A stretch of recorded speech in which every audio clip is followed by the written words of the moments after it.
Loki at Shamrock maglalaban sa hinaharap. Sa latest chapter nga ng manga, finally na ni-reveal na itong transformation ni Loki. Isa nga itong napakalaking itim na western dragon. Kung matatandaan nyo guys during chapter 1136 nga nabanggit ni Harul na 6 years ago daw na-capture ni Shanks itong si Loki. Meaning itong kinabibiliban natin ngayon tinalo lang netong si Shanks 6 years ago. Ngayon during chapter 1138 naman nung time na nire-recruit nila Ganku itong si Loki para maging Holy Knight nung napagtanto nga ni Shamrock na hindi na talaga sasali pa sa kanila itong si Loki inatake nga niya ito at paalis nga sinabihan niya si Loki na kung sakaling makawala daw ito puntahan lang daw siya neto at labanan. Kaya naman kaabang-abang nga itong possible na laban netong kambal ni Shanks na si Shamrock at netong si Loki. Speaking of chapter 1138 alam naman nating malubhang sugatan si Loki sa chapter na to dulot ng Cerberus ni Shamrock. Kaya naman kung ano nga yung mga ipapakita ni Loki sa mga susunod pa na chapter hindi natin pwedeng i-assume na ito na yung full power niya. Dahil as per Gerd nga ilang buwan pa daw ang kakailanganin para lang mapagaling ng tuluyan itong si Loki. Meaning i-take lang natin as a grain of salt itong mga ipapakita sa atin ni Loki sa mga susunod na chapter. Bali isa nga lang yan sa pag-uusapan natin sa video na to. At yes, ito na nga yung analysis video natin para sa latest chapter ng manga na chapter 1174. At para umpisahan nga itong topic natin mapunta na kaagad tayo sa baliw na si Saint Summers.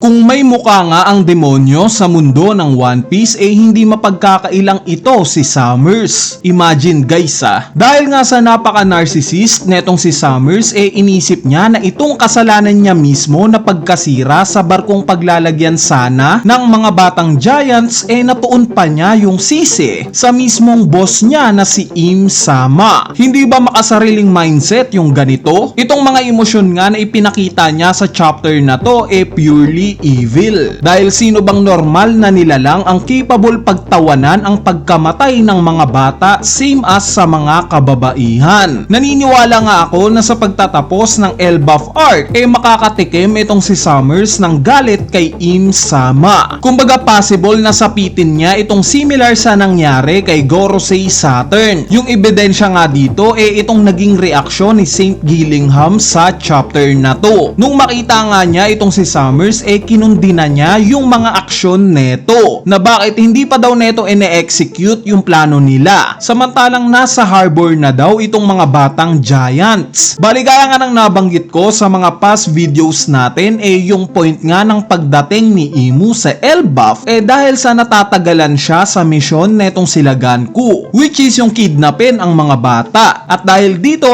napilitan na nga siyang tumulong para mapabilis na itong misyon nila. Kaya naman understandable nga itong inis ni Gillingham kay Summers. Mas nag-e-enjoy pa to sa pagpatay sa mga bata na dapat binibilisan na nila sa misyon nila.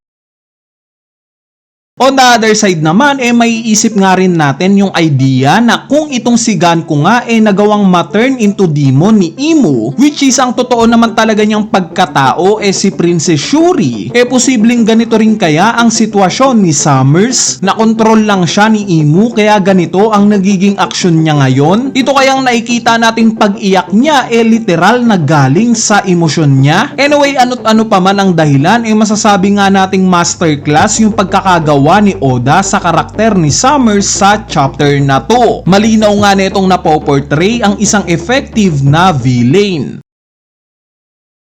Sa part naman ng naging flashback ng mga batang giants although collection nga lang ito ng mga scene ng kakulitan nila meron ngang inilagay dito si Oda na talaga namang mapapataas ang kilay natin. Ito nga yung pagbibitbit ni Kolo ng laruan na kamukhang kamuka ni Emmet. Yes, nakilala nga natin itong si Emmett during Egghead Island arc. Meron ngang ipinakitang flashback dito na kausap niya itong si Joy Boy. Pero still wala pa nga rin tayong idea sa kung saan ang origin niya. Hindi kaya itong paghawak ni Colon sa laruan similar kay Emmett ang foreshadowing na sa Elbaf talaga originally na nagmula itong malaking robot na to? Anyway, itong buong flashback nga ng mga bata hanggang sa pag-iyak nila na humihingi ng tulong masasabi nating repentance scene ito. Yung tipong matatouch tayo as a reader na matagal ng fan ng One Piece. Additionally, message o lesson nga rin ito sa mga batang fan ng One Piece na maging mabait sa mga magulang nila. Kita naman natin itong scene ng pagyakap ng mga magulang sa mga anak nila bago mahulog para lang hindi maramdaman ng mga batang to na nag-iisa sila. Kumbaga metaphor nga ito in real life na kahit ano pang mali ang ginawa mo sa mata ng mga magulang mo, mahal ka pa rin nila at handa nilang ibigay ang buhay nila alang-alang lang sa mga anak nila. So napaka-powerful nga ng scene na to, ang power of love.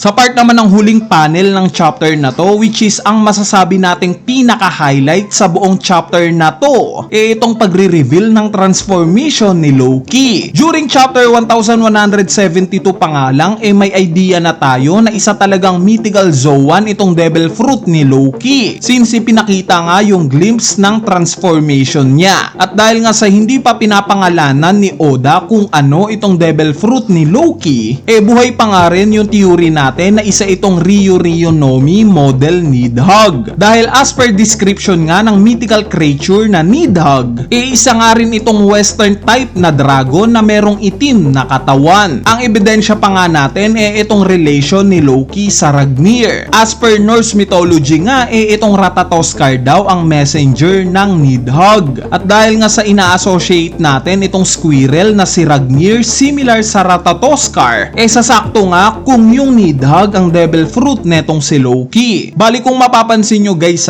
bukod nga sa paglindol, pagbagsak ng snow at pagkikidlat sa buong Elbaf, kapansin-pansin nga rin na parang nagbe-bend yung mga structure sa buong Elbaf. Meaning kagagawan ito ni Luffy. Ginawa niyang rubber itong buong Elbaf na nag-cause ng panandalian netong pagiging elastic. Ibig sabihin itong scene na to hindi lang kagagawan ni Loki. Bagkos dalawa sila ni Luffy na nag-create ng ganitong klase ng impact sa Elbaf.